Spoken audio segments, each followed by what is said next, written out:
माया की कहानी भाग 2। जादुई किताब और परियों की दुनिया। राजा से विवाह के बाद माया का जीवन सुखमय हो गया। महल में सभी उससे स्नेह करते थे और वह भी सभी का ध्यान रखती थी। लेकिन माया के मन में अब भी एक प्रश्न था और वो अक्सर सोचती थी, वो जादुई पेड़ ने मेरी मदद क्यों की और उसने मुझे कैसे बचाया? उसके पास जादू कहाँ से आया?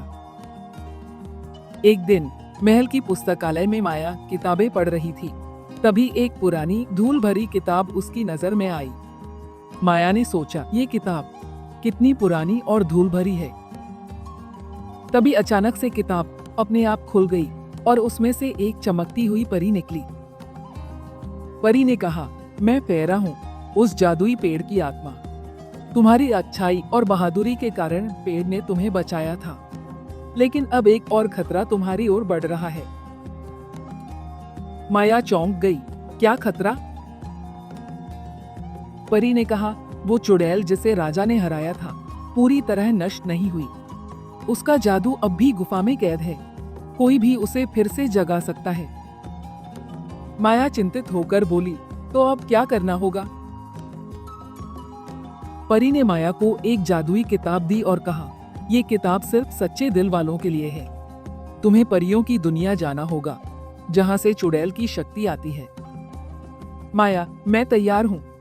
मैं किसी मासूम को दुखी नहीं होने दूंगी। माया ने हिम्मत दिखाई और किताब में दिए गए मंत्रों की मदद से एक दरवाजा खोला। दरवाजा खुलते ही वह एक चमकदार सुंदर परियों की दुनिया में पहुंच गई। वहाँ फूल बोलते थे, नदी गाना गाती थी और बादलों पर बच्चे झूला झूलते थे। लेकिन इस सुंदर दुनिया में भी कुछ गलत था।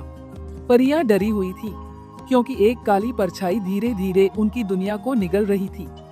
वो परछाई चुड़ैल की आत्मा थी, जो अब परी राज्य की शक्ति चुराकर खुद को फिर से जीवित करना चाहती थी। एक परी ने माया से कहा, वो फिर लौट रही है, चुड़ैल की आत्मा। माया, हमें इसे रोकना होगा। माया ने परियों के साथ मिलकर एक योजना बनाई। उन्होंने चुड़ैल की आत्मा को रोकने के लिए एक साथ रंगों का ढाल बनाया।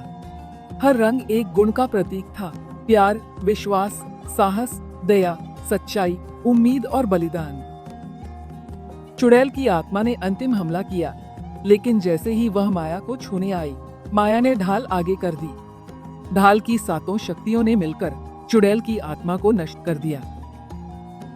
सारी परियां खुशी से नाच उठी। परी रानी, माया, तुम अब हमारी रक्षक हो। ये सुनहरा फूल तुम्हें कभी अकेला नहीं छोड़ेगा।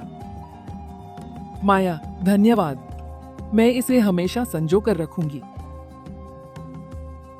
माया फिर से जादुई दरवाजे से अपने महल लौट आई। उसने सबको अपनी यात्रा के बारे में बताया। राजा, प्रजा और महल के लोग उस पर गर्व करने लगे। अब माया सिर्फ एक रानी नहीं थी, वह बहादुर रानी थी, परियों की रक्षक और उन सब की आशा जो अंधेरे से लड़ना सीख रहे थे।